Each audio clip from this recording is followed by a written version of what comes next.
माँ, चांद कब आएगा?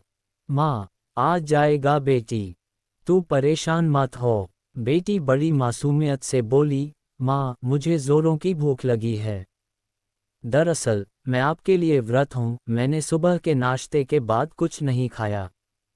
नाश्ते के बाद से मैं भी व्रत हूँ। माँ आश्चर्य में पड़ गई और छलनी उठा उसे निहारते हुए बोली, तेरी माँ ही तेरा चांद है। कहानी शुरू करने से पहले हमारे चैनल कहानियाँ 7.4 को प्लीज़ सब्सक्राइब एंड लाइक अवश्य करें ताकि हमें मोटिवेशन मिलता रहे ताकि आप लोगों के लिए नया नया कहानी लाता रहूं। आइए कहानी शुरू करते हैं। बेटी की बात सुनकर माँ वात्सल्य से भर उठी और हंस के बोली, अच्छा बाबा, रह लेना, लेकिन आज सुबह तो तुमने नाश्ता कर लिया, इसलिए अगली बार जब फिर चौथ आए तब तुम भी व्रत रहना, ठीक है? करवा चौथ का दिन था। रसोई पकवानों से महक रही थी। घर में, आस पड़ोस में बेहद रौनक थी। तभी एक छोटी सी बच्ची के मन में ये सब देख कई सवाल आए और वो अपनी जिज्ञासावश माँ से बड़ी मासूमियत से बोली, माँ, आज क्या है? माँ, बेटी, आज करवा चौथ है। बेटी, माँ, ये करवा चौथ क्या होता है? माँ, ये एक व्रत होता है जिसमें बिना कुछ खाए पिए तब तक रहना होता है जब तक कि आसमान में चांद न दिखने लगे। बेटी, ओह, ये तो बहुत कठिन है माँ। माँ, हाँ, कठिन तो है। बेटी, माँ, मुझे भी रहना है। माँ, अरे पगली, ये व्रत शादीशुदा लड़कियां रहती हैं। जब तेरी शादी हो जाए तो तू भी रहना मेरे दामाद के लिए, ठीक है?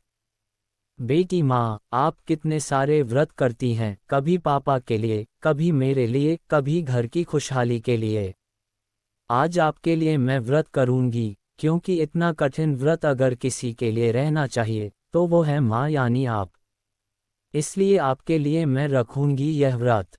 बेटी की बात सुनकर माँ वात्सल्य से भर उठी और हंस के बोली, अच्छा बाबा, रह लेना, लेकिन आज सुबह तो तुमने नाश्ता कर लिया, इसलिए अगली बार जब फिर चौथ आए तब तुम भी व्रत रहना, ठीक है? दोनों की बीच संवाद यहीं खत्म हुआ। माँ रात की पूजा की तैयारियों में लग गई। देखते देखते शाम और फिर रात हो गई। चांद हमेशा की तरह इस बार भी भाव खा रहा था।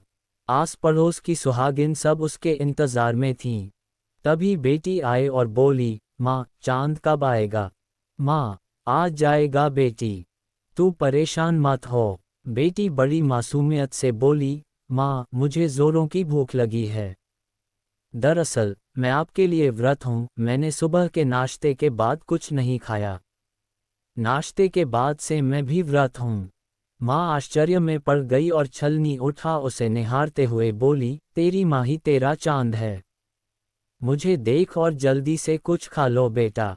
तभी छलनी के इस पार माँ और उस पार बेटी थी। माँ की आंखों से अपनी चांद सी बेटी को अर्घ्य देने के लिए आंसू गिर रहे थे। तभी एक पड़ोसी महिला उनसे बोली, अरे, ये क्या कर रही हैं आप? इस छलनी से चांद के पहले किसी को नहीं देखा जाता। पति को भी चांद देखने के बाद ही देखते हैं छलनी से।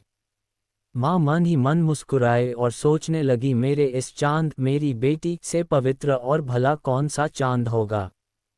तभी चांद आसमान पर उतर आया जैसे वो भी इस दुर्लभ और मनोहर दृश्य की तस्वीर निकालना चाहता हो।